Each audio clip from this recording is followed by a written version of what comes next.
ആത്മശക്തിയെ ഇറങ്ങി എന്നിൽ വാ, ഇറങ്ങി എന്നിൽ വാ, മഴ പോലെ പെയ്തിറങ്ങി വാ, മഴ പോലെ പെയ്തിറങ്ങി വാ.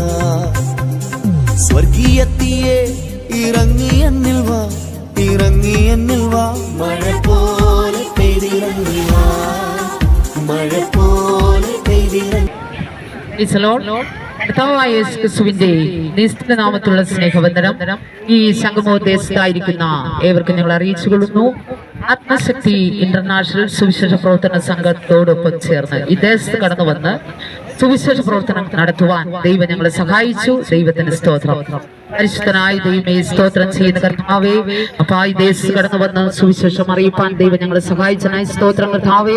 ദൈവമേ സുവിശേഷം പ്രസംഗിക്കുവാൻ, പാട്ടുകൾ പാടുവാൻ സ്വർഗത്തിൽ ദൈവം ഞങ്ങളെ സഹായിക്കണമേ. അപ്പാ ഇത് ശ്രമിക്കുന്ന എല്ലാ വ്യക്തികളും യേശു കർത്താവെ രക്ഷിക്കപ്പെടുവാൻ, യേശുവിനെ തിരിച്ചറിയുവാൻ, സത്യവെളിച്ചമാകുന്ന യേശു ക്രിസ്തുവിലേക്ക് മടങ്ങി വരുവാൻ സ്വർഗത്തിൽ ദൈവം എല്ലാവരെയും സഹായിക്കണമെന്ന് പ്രാർത്ഥിക്കുന്നു.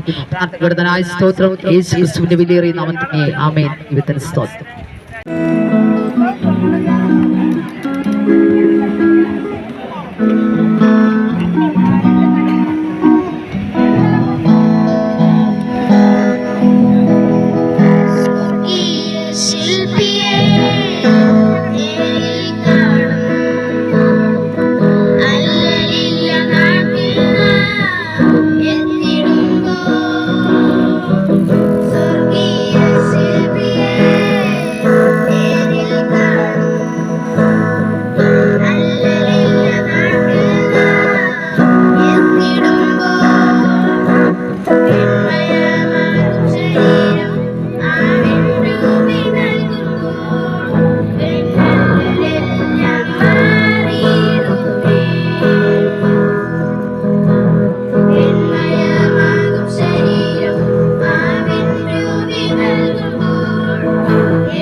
വഴിയും സത്യവുമേശു എനിക്ക് ജീവൻ നൽകിയ ഇടയൻ ജീവന്റെ വഴിയും സത്യവുമേശു എനിക്ക് ജീവൻ നൽകിയ ഇടയൻ ഹൃദയത്തിൽ സമാധാന പ്രഭുവ വാണിടട്ടെ എന്നും വാണിടട്ടെ യേശുവേ ആരാധ്യനേ ക്രിസ്തുവേ ആരാധ്യനേ കുഞ്ഞാടേ എന്നും യോഗ്യനേ ഹല്ലേലൂയാ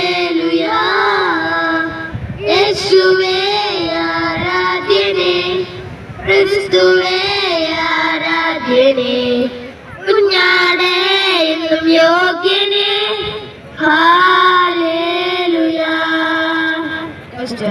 ശോധനയിൽ പതറാതെ നിൽപ്പാൻ പരിശുദ്ധ ദൈവത്തിന്റെ മഹത്വം കർത്താവായ യേശു ക്രിസ്തുവിന്റെ നിസ്തുല നാമത്തിലുള്ള സ്നേഹവന്ദനം ഈ ദേശത്തായിരിക്കുന്ന ഏവർക്കും ഞങ്ങൾ അറിയിച്ചു കൊടുക്കുന്നു. ദൈവത്തിന് മഹത്വം. ബൈബിൾ പ്രകാരം പറയുന്നത് മനുഷ്യർക്ക് ഏവർക്കും ഒരിക്കൽ മരണവും പിന്നെ ഒരു ന്യായവിധിയും ദൈവത്താൽ നിയമിക്കപ്പെട്ടിരിക്കുന്നു. ആ വരാൻ പോകുന്ന ന്യായവിധിയിൽ നിന്നും മനുഷ്യരാകുന്ന നമ്മെ രക്ഷിക്കുവാനാണ് അഖിലാണ്ടത്തിന്റെ ഉടയവനും ലോകത്തിന്റെ വെളിച്ചവുമായ യേശുക്രിസ്തു സ്വർഗീയ മഹിമകളെ വെടിഞ്ഞുകൊണ്ട് ഈ കാലലോകത്തേക്ക് ഇറങ്ങി വന്നു. മനുഷ്യനായി ജന്മമെടുത്തു. കാൽവരി ക്രൂശിൽ യാഗമായി തീർന്നു. മരിച്ചു, അടക്കപ്പെട്ട് ഉയർത്തെഴുന്നേറ്റ് ഇന്നും ജീവിക്കുന്ന യേശുക്രിസ്തു രാജാതി രാജാവും കർത്താതി കർത്താവുമായി തന്റെ വിശുദ്ധന്മാരെ ചേർത്തുകൊള്ളുവാൻ യേശുക്രിസ്തു വീണ്ടും വരാൻ പോകുകയാണ്. സഹോദരങ്ങളെ, ബൈബിളിലെ ഉൽപ്പത്തി പുസ്തകത്തിൽ പ്രകാരം പറയുന്നത് നോഹയുടെ ലോത്തിന്റെ കാലം പോലെ മനുഷ്യപുത്രന്റെ വരവ് ആസന്നമായി തീരുമെന്ന്. നോഹ എന്ന് പറയുന്ന മനുഷ്യന് ദൈവത്തിന്റെ കൃപ ലഭിച്ചു. നോഹയോട് ദൈവം പറഞ്ഞു, നോഹേ, ജലപ്രളയത്താൽ ഈ ലോകത്തെ ഞാൻ നശിപ്പിക്കാൻ പോകുന്നു. നീ ലോകത്തോട് പോയി പ്രസംഗിക്ക്, സകല പാപ വഴികളെയും വിട്ടുതിരിഞ്ഞ് ദൈവത്തിലേക്ക് വരുവാൻ ജനത്തോട് പ്രസംഗിക്കാൻ പറഞ്ഞു. അങ്ങനെ നോഹ ലോകമെമ്പാടും പോയി പ്രസംഗിച്ചു. പാപവഴികളെ വിട്ടൊഴിയുവി, മാനസാന്തരപ്പെടുവി, കർത്താവായ യേശുക്രിസ്തുവിൽ വിശ്വസിപ്പിക്കുമെന്ന് പ്രസംഗിച്ചു. പക്ഷേ ആ കാലഘട്ടത്തിലെ മനുഷ്യൻ പറഞ്ഞു, ഈ കിളവന് വട്ടാണ്, കിറുക്ക, വേറെ പണിയൊന്നും ഇല്ലാഞ്ഞിട്ട് ഇങ്ങനെ കയറി നടക്കുമെന്ന് പറഞ്ഞു. ഒരു കൂട്ടർ പറഞ്ഞു, പ്രൈസ് ദി ലോർഡ്, പണമുണ്ടാക്കാനുള്ള മാർഗമാണെന്ന് പറഞ്ഞു. അങ്ങനെ ഒരു വ്യക്തി പോലും നോഹയുടെ പ്രസംഗം കേട്ട് മാനസാന്തരപ്പെട്ടില്ലെന്ന് ബൈബിൾ പറയുന്നു. അങ്ങനെ കാലസമ്പൂർണതയിൽ ബൈബിൾ പറയുന്നു, ദൈവം ആകാശത്തിന്റെ കിളിവാതിലുകൾ ദൈവം തുറന്നു, ആഴിയാകുന്ന കടലിന്റെ ഉറവുകളെ ദൈവം തുറന്നു. 40 ദിവസം മഴ പെയ്തു. ഭൂമി മൊത്തം വെള്ളത്താൽ മൂടപ്പെട്ടു. നോഹയുടെ പെട്ടകത്തിൽ കയറിയ നോഹയും കുടുംബവും തന്റെ മക്കളും മാത്രമേ രക്ഷ പ്രാപിച്ചുള്ളൂ. സഹോദരങ്ങളെ, അതുപോലെ ദൈവത്തിന്റെ വചനം പറയുന്നു, ദൈവം ഭൂമിയെ തീ കൊണ്ട് ന്യായം വിധിപ്പാൻ പോകുന്നു. കാരണം എന്താണെന്നറിയുമോ? മനുഷ്യന്റെ പാപപ്രവർത്തികൾ പെരുകുന്ന നിമിത്തം ദൈവത്തിന്റെ കോപം വർദ്ധിക്കുകയാ.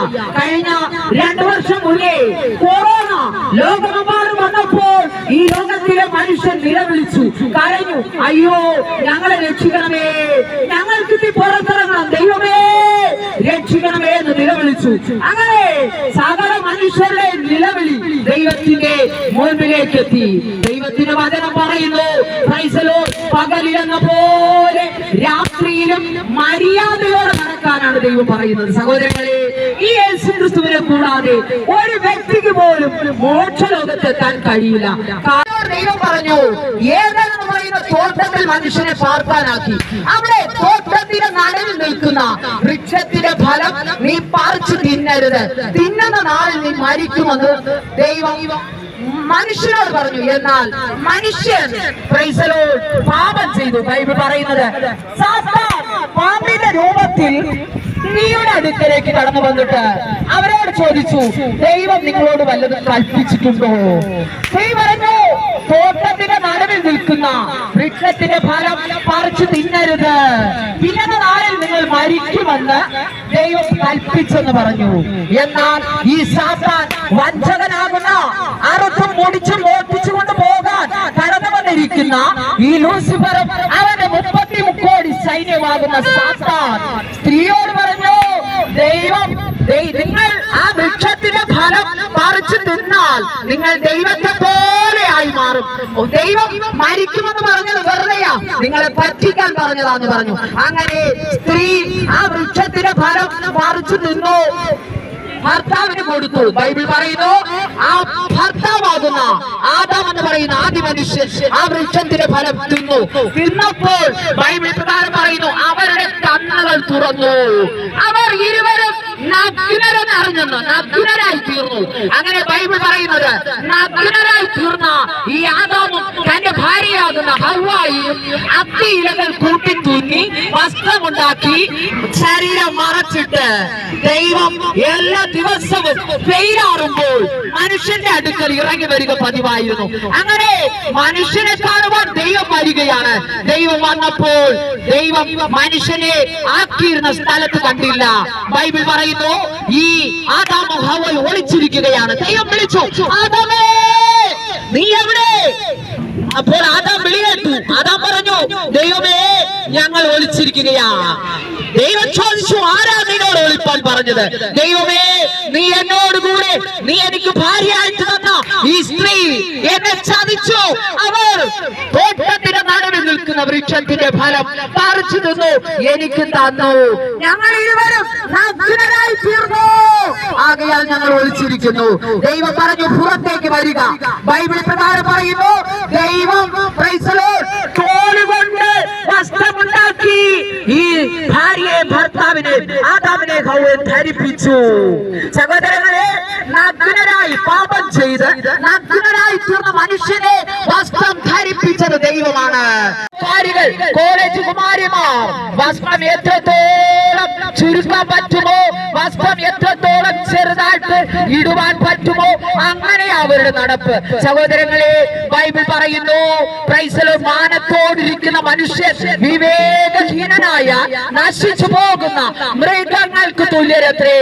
വീണ്ടും വചനം പറയുന്നു പകലിലെന്ന പോലെ രാത്രിയിലും മര്യാദയോടെ നടക്കാനാണ് ദൈവം കൽപ്പിക്കുന്നത്. സഹോദരങ്ങളെ, ഈ സത്യവെളിച്ചമാകുന്ന യേശു ക്രിസ്തു ബൈബിളിലെ ഉൽപ്പത്തി പുസ്തകത്തിൽ 3-ാം അധ്യായത്തിൽ സ്വർഗ്ഗത്തിലെ ദൈവം മനുഷ്യനോട് പറഞ്ഞു, സ്ത്രീയുടെ സന്തതി സർപ്പത്തിന്റെ തലയെ തകർക്കുമെന്ന്.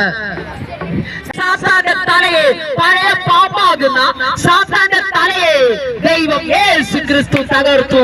മരണത്തിന്റെയും പാതാളത്തിന്റെയും മേൽ യേശു ക്രിസ്തു ജയം വരിച്ചു. സഹോദരങ്ങളെ, ഈ സാത്താൻ ലൂസിഫർ ഈ ലോകത്തിലേക്ക് കടന്നു വന്നത് മനുഷ്യനെ അറുപ്പാനും മുടിപ്പാനും മോഷ്ടിപ്പാനും അത്രേ എന്ന് ബൈബിൾ പറയുന്നു. സഹോദരങ്ങളെ, എന്നാൽ ഈ സത്യവെളിച്ചമാകുന്ന യേശു ക്രിസ്തു ഈ ലോകത്തിലേക്ക് കടന്നു വന്നത് മനുഷ്യനെ രക്ഷിപ്പാനാണ്. സഹോദരങ്ങളെ, ബൈബിൾ പ്രകാരം പറയുന്നു സത്യവെളിച്ചമാകുന്ന യേശു ക്രിസ്തു ഈ ലോകത്തിലേക്ക് കടന്നു വന്നു. എങ്കിലും മനുഷ്യൻ സത്യവെളിച്ചമാകുന്ന യേശു ക്രിസ്തുവിനെ ദൈവമായി ആരാധിക്കാതെ ഇരുളിന്റെ ശക്തിയെ ദൈവമായി മനുഷ്യൻ വണങ്ങുന്നു. ദൈവത്തിന്റെ വചനം പറയുന്നത് ഹൃദയം നുറുങ്ങിയവർക്ക് യേശു ക്രിസ്തു സമീപസ്ഥനത്രേ. മനസ്സ് തകർന്നവരെ യേശു ക്രിസ്തു രക്ഷിക്കുന്ന ദൈവമാണ്. യേശു ക്രിസ്തു സമാധാന പ്രഭുവാണ്. യേശു ക്രിസ്തു ജീവന്റെ ഉറവയാണ്. സഹോദരങ്ങളെ, ബൈബിളിലെ യെശയ്യാ പ്രവചനം 53-ാം അധ്യായത്തിൽ പ്രകാരം പറയുന്നത് യേശു ക്രിസ്തു രോഗം ശീലിച്ചവനായി വ്യസനപാത്രമായി തീർന്നു. യേശു ക്രിസ്തു നമ്മുടെ രോഗങ്ങളെ യേശു ക്രിസ്തു വഹിച്ചു. നമ്മുടെ വേദനകളെ യേശു ക്രിസ്തു ചുമന്നൊഴിച്ചു. യേശു വീണ്ടും പറയുകയാ, നിന്റെ ഭാരം എന്റെ മേൽ ഇട്ടു തരിക, ഞാനവയെ ചുമന്നൊഴിച്ചു കൊള്ളാമെന്ന്. സഹോദരങ്ങളെ, യേശു ക്രിസ്തു സകല മനുഷ്യന്റെ പാപത്തിന് പരിഹാരം വരുത്തിയ, ലോകത്തിന്റെ പാപത്തെ ചുമന്നൊഴിച്ച യേശു ക്രിസ്തു ദൈവത്തിന്റെ കുഞ്ഞാടാണ്. സഹോദരങ്ങളെ, ഈ യേശു ക്രിസ്തു നമ്മെ രക്ഷിക്കാനാണ്. വചനം ജഡമായി തീർന്നു, ദേഹരൂപമെടുത്തു, നമ്മുടെ ഇടയിൽ പാർത്തു. സഹോദരങ്ങളെ, ദൈവത്തിന്റെ വചനം യോഹന്നാൻ എഴുതിയ സുവിശേഷം, യോഹന്നാൻ ലേഖനം ഇവിടെയൊക്കെ പറയുന്നത് വചനം ജഡമായി തീർന്നു, ദേഹരൂപമെടുത്തു, നമ്മുടെ ഇടയിൽ പാർത്തെന്ന്. ഈ വചനമാകുന്ന ദൈവം നമ്മെ രക്ഷിക്കാനാണ്, നമ്മുടെ പാപത്തിന് പരിഹാരം വരുത്തി രക്ഷപ്പെടുത്താനാണ് യേശു ക്രിസ്തു കാൽവറി ക്രൂസിൽ യാഗമായി തീർന്നത്. സഹോദരങ്ങളെ, ഈ യേശു ക്രിസ്തുവിന്റെ സമാധാനം യേശു കാൽവറി ക്രൂസിൽ തറയ്ക്കപ്പെട്ട് കിടക്കുമ്പോൾ അവിടെ കൂടിയിരുന്ന അമ്മ നിലവിളിച്ച് കരയുകയാണ്. അയ്യോ, ഞങ്ങളുടെ ഗുരുനാഥൻ പോയേ, യേശുവേ അങ്ങ് പോയാൽ ഞങ്ങൾക്ക് ഇനി ആരുമില്ല. അങ്ങനെ നിലവിളിച്ച് കരയുമ്പോൾ യേശു ക്രിസ്തു ആ അമ്മമാരോട് പ്രകാരം പറഞ്ഞു, യേശുവേ ബുദ്ധിമാരെ, നിങ്ങൾ എന്നെ ചൊല്ലി കരയേണ്ട, നിങ്ങളെ നിങ്ങളുടെ മക്കളെ ചൊല്ലി കരവി. ഇന്ന് കേരളത്തിലെ മാത്രമല്ല ലോകരാജ്യങ്ങളിലെ പത്രമാധ്യമങ്ങൾ എടുത്തു നോക്കിയാൽ എവിടെയും കാണുവാൻ കഴിയുന്നത് മനുഷ്യ നമ്മുടെ മക്കൾ പഠിക്കാൻ പോകുന്നു, സമാധാനത്തോടെ വീട്ടിലേക്ക് ജീവനോടെ വരുമെന്ന് ഒരു പ്രതീക്ഷയുമില്ല. ജോലിക്ക് പോകുന്ന അമ്മ വഴിയിൽ വെച്ച് കൊല്ലപ്പെടുന്നു. നമ്മുടെ മക്കൾ പഠിക്കാൻ പോകുന്ന മക്കൾ കൊല്ലപ്പെട്ടുകൊണ്ടേയിരിക്കുന്നു. ബൈബിൾ പ്രകാരം പറയുന്നു, നീ വഴിയിൽ വെച്ച് തകർക്കപ്പെടാതിരിക്കണമെങ്കിൽ, വഴിയിൽ വെച്ച് നീ കൊല്ലപ്പെടാതിരിക്കണമെങ്കിൽ ഈ ജീവന്റെ ഉറവയാകുന്ന സത്യവെളിച്ചമാകുന്ന സമാധാന പ്രഭുവാകുന്ന ഈ യേശു ക്രിസ്തുവിനെ ചുംബിച്ചു കൊള്ളുക. സഹോദരങ്ങളെ, മനുഷ്യ നിന്റെ ജീവിതം വഴിയിൽ വെച്ച് തകർക്കപ്പെടാതിരിക്കുവാൻ, രക്ഷ പ്രാപിക്കുവാൻ ഏക വഴിയാണ് യേശു ക്രിസ്തു. ഈ ലോകത്തിലെ മനുഷ്യൻ ചോദിക്കാറുണ്ട്, നിന്റെ യേശുവിനെ ആരാധിക്കുന്നവർ മാത്രമേ മോക്ഷലോകത്തെത്തുള്ളൂ. സഹോദരങ്ങളെ, യേശു ക്രിസ്തു ഒരു ഹിന്ദുവിന്റെയോ ക്രിസ്ത്യാനിയുടെയോ മാത്രം ദൈവമല്ല, ക്രിസ്ത്യാനികളുടെ മാത്രം രക്ഷകനല്ല, സകല മാനവകുലത്തിന്റെയും പാപപരിഹാരകനാണ് യേശു ക്രിസ്തു. Praise the Lord. യേശു ക്രിസ്തു മതസ്ഥാപകനല്ല. ഈ ബൈബിൾ എന്നുള്ളത് ക്രിസ്ത്യാനിയുടെ മതഗ്രന്ഥം അല്ല. ബൈബിൾ സകല മാനവകുലത്തിന്റെയും അനുസരിക്കുവാൻ സ്വർഗത്തിലെ ദൈവം നൽകിയ നിയമ പുസ്തകമാണ് ബൈബിൾ. സഹോദരങ്ങളെ, ഈ ബൈബിൾ അനുസരിക്കാത്തവർക്കുള്ള ഓഹരി അഗ്നിനരകം തീപ്പൊയ്കയിലെന്ന് ബൈബിൾ പറയുന്നു. ഈ നരകത്തിലെത്തി പെടുന്നില്ല, കുളിച്ചാകുന്നില്ല, ഗന്ധകം കത്തുന്ന തീപ്പൊയ്കയത്രേ ഈ അഗ്നി നരകം എന്നുള്ളത്. സഹോദരങ്ങളെ, മനുഷ്യ ഈ ഭൂമിയിൽ ജീവനോടിരിക്കുമ്പോൾ ചെയ്യുന്ന പ്രവൃത്തികൾക്ക് പ്രതിഫലം പ്രാപിക്കേണ്ടതിന് യേശു ക്രിസ്തുവിന്റെ ന്യായാസനത്തിന് മുൻപാകെ സകല മനുഷ്യരും നിൽക്കേണ്ടി വരും. ഒരു വ്യക്തിക്ക് പോലും അറിഞ്ഞിരിക്കാൻ കഴിയില്ല. സഹോദരങ്ങളെ, ഈ യേശു ക്രിസ്തു സകല മനുഷ്യർക്കും സമാധാന പ്രഭുവാണ്. യേശു ക്രിസ്തു ആറ്റിലെ മത്സ്യങ്ങൾക്കും കടലിലെ മത്സ്യങ്ങൾക്കും ആകാശത്തിലെ പറവകൾക്കും അവയൊന്നും വിതയ്ക്കുന്നില്ല, കൊയ്യുന്നില്ല, കളപ്പുരയിൽ കൂട്ടിവെക്കുന്നുമില്ല. എന്നാൽ ദൈവം പറയുകയാണ്, മനുഷ്യ നീ അവയിൽ നിന്നും എത്രയോ വിശേഷത ഉള്ളതവനത്രേ. മനുഷ്യ ഈ കാട്ടിലെ മൃഗവും ആറ്റിലെ മത്സ്യവും ആകാശത്തിലെ പറവുകളും ഒന്നും അത് വിതയ്ക്കുന്നില്ല, കൊയ്യുന്നില്ല, കളപ്പുരയിൽ കൂട്ടിവെക്കുന്നില്ല, അതിന് സമ്പാദ്യമില്ല. പക്ഷേ സ്വർഗത്തിലെ ദൈവം അവയൊക്കെ പോറ്റുന്നു. അതുപോലെ ദൈവം പറയുകയാണ്, സഹോദരങ്ങളെ, വിചാരപ്പെടുന്നതിനാൽ നിന്റെ ഹൃദയത്തിൽ നീ നുറുങ്ങി വേദനപ്പെട്ടു, വിചാരപ്പെട്ടു, ഞാനിനി നാളെ എന്താ എങ്ങനെയായി മാറും, എന്റെ മക്കളുടെ ജീവിതം എങ്ങനെയായി മാറുമെന്ന് വേദനപ്പെടുന്നു. പക്ഷെ ദൈവം പറയുകയാ, നീ വിചാരപ്പെട്ടാൽ, നീ വേദനപ്പെട്ടാൽ നിന്റെ ഹൃദയം നുറുങ്ങിയ അതുകൊണ്ട് വല്ലതും കൂട്ടാനോ കുറയ്ക്കാനോ കഴിയുമോ?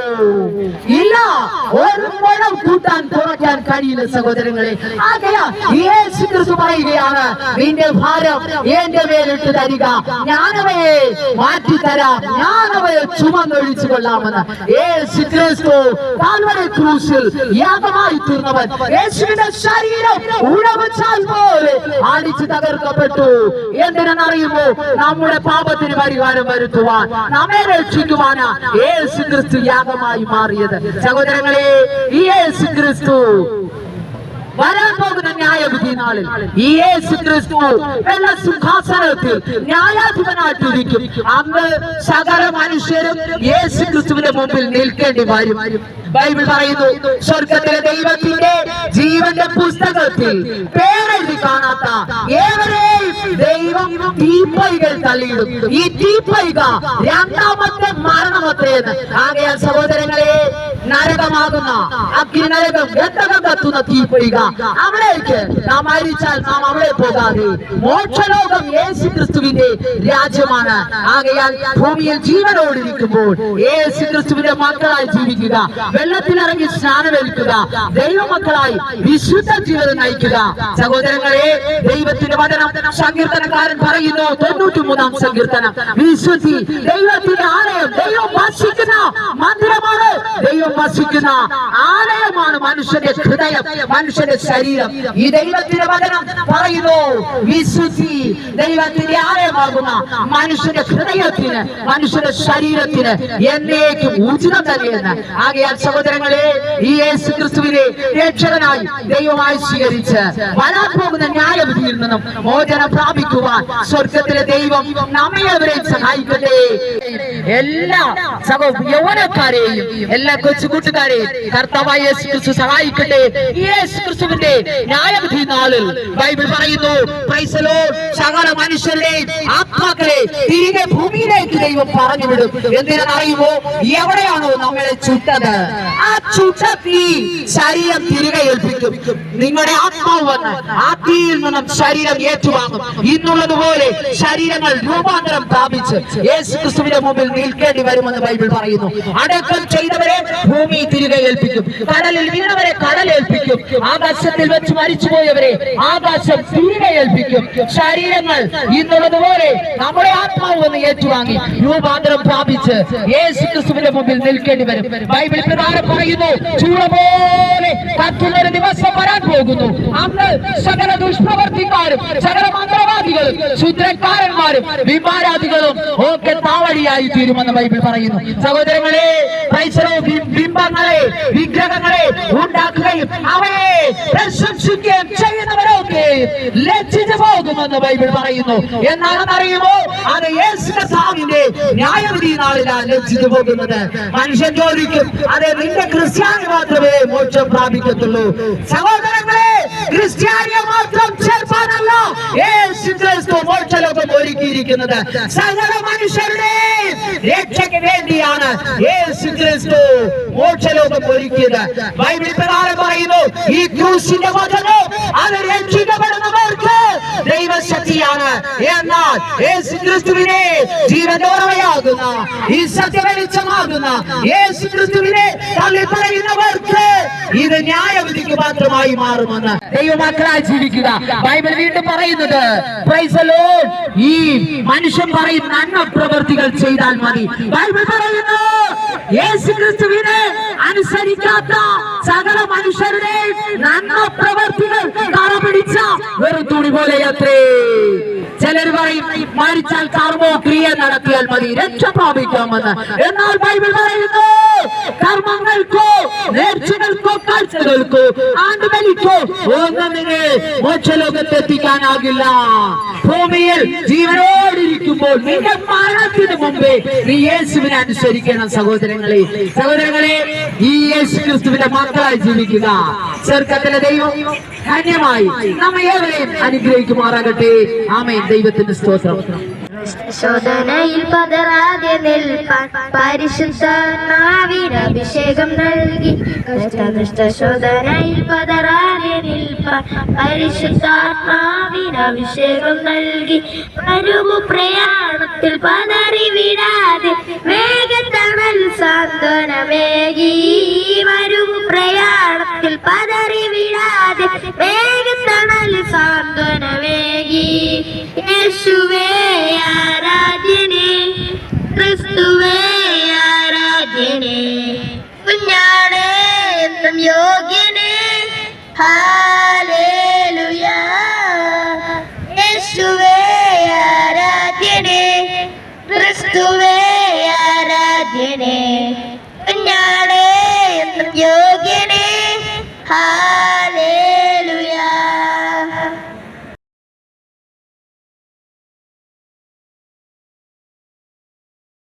ശക്തിയെ ഇറങ്ങി എന്നിൽ വാ, ഇറങ്ങി എന്നിൽ വാ, മഴ പോലെ പെയ്തിറങ്ങി വാ, മഴ പോലെ പെയ്തിറങ്ങി വാ സ്വർഗീയത്തിയെ ഇറങ്ങി എന്നിൽ വാ